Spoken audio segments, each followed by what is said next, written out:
Hello. In today's video, we'll cover how to write data to the database using procedure type pools in QuickApp. First, let's go to the Pools tab from the Edit Application screen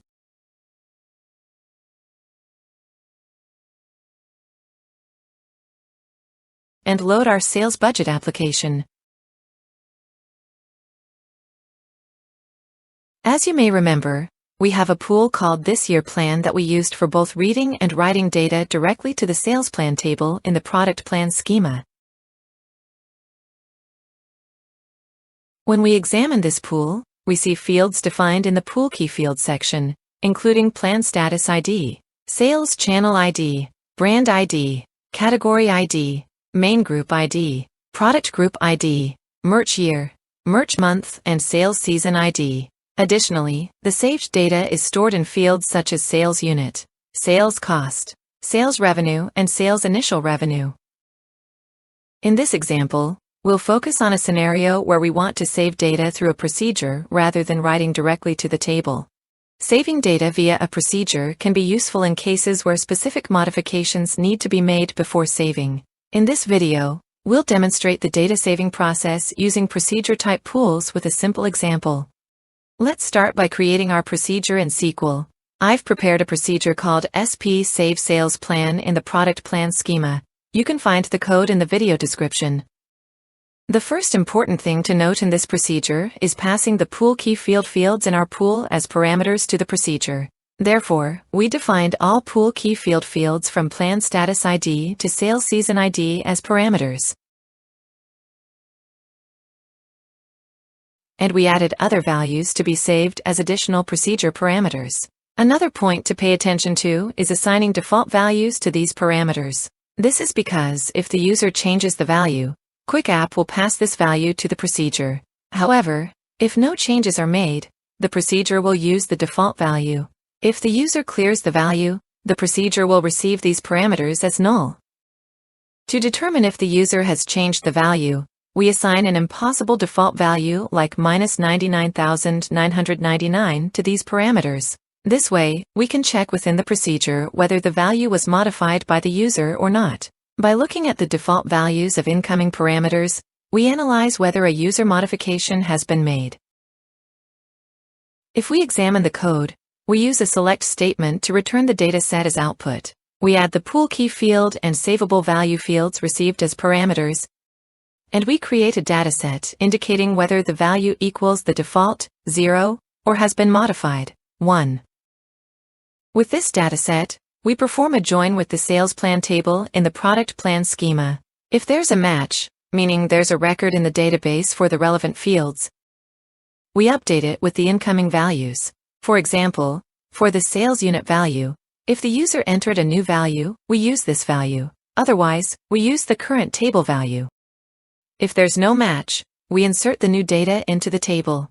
When inserting, if there's a user-entered value, we insert it. Otherwise, we insert null. Although this is a simple example, we can use procedure type pools for more extensive scenarios as needed. Now, let's introduce this procedure to QuickApp. First, we go to the Procedures tab and create a new procedure. I'll leave the This Year Plan pool unchanged, as is. We create a new procedure and name it Save This Year Plan.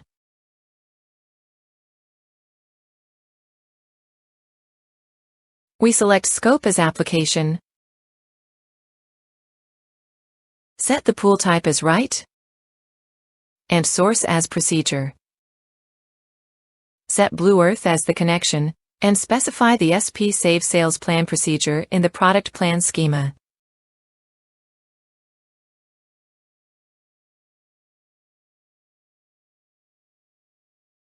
The Save This Year Plan pool is now linked to the SP Save Sales Plan procedure. Next, we'll map the parameters of this procedure to the pool key fields. We do this through the Pool Field Maps application. Let's load our data and continue.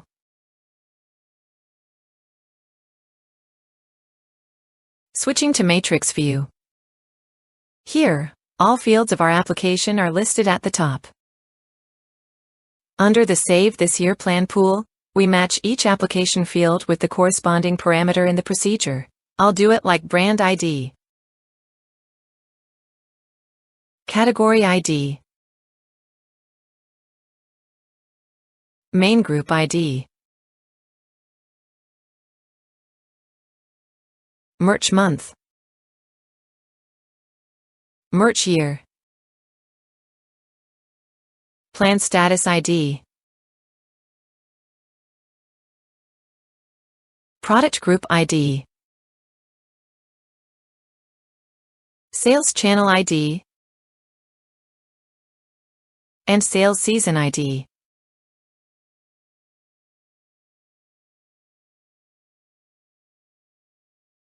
So QuickApp links the procedure parameters to the application fields. Next, I'll return to the Pools tab and open the source text section of the procedure we created. Here, I can define mappings between QuickApp objects and the procedure parameters in JSON format. For example, the sales unit parameter will match with the this year plan sales unit value.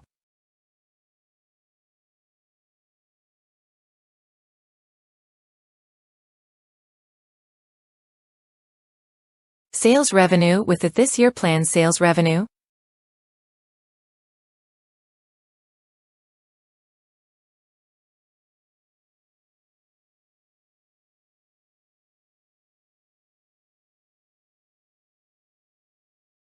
And similarly for sales cost and sales initial revenue.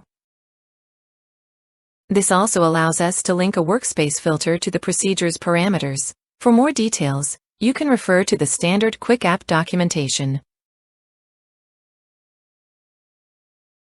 Now we can use the Save This Year Plan procedure to save data.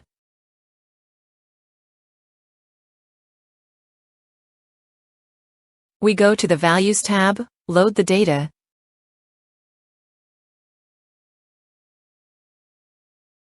and select our This Year Plan perspective.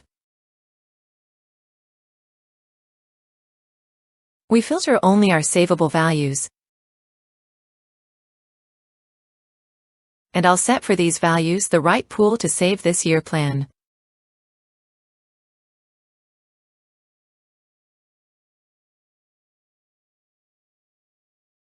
By doing this, we specify that while reading data from the This Year Plan pool, any changes will be saved through the Save This Year Plan pool.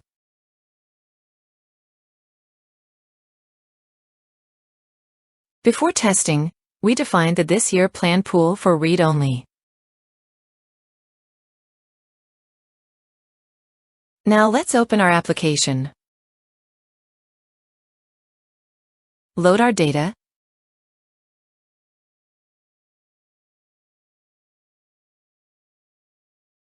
And make some changes to test if the pool works correctly.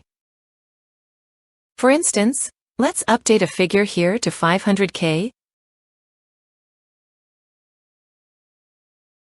Change the quantity to 800. And save. Upon saving, we receive a message confirming that our data was successfully saved to the database.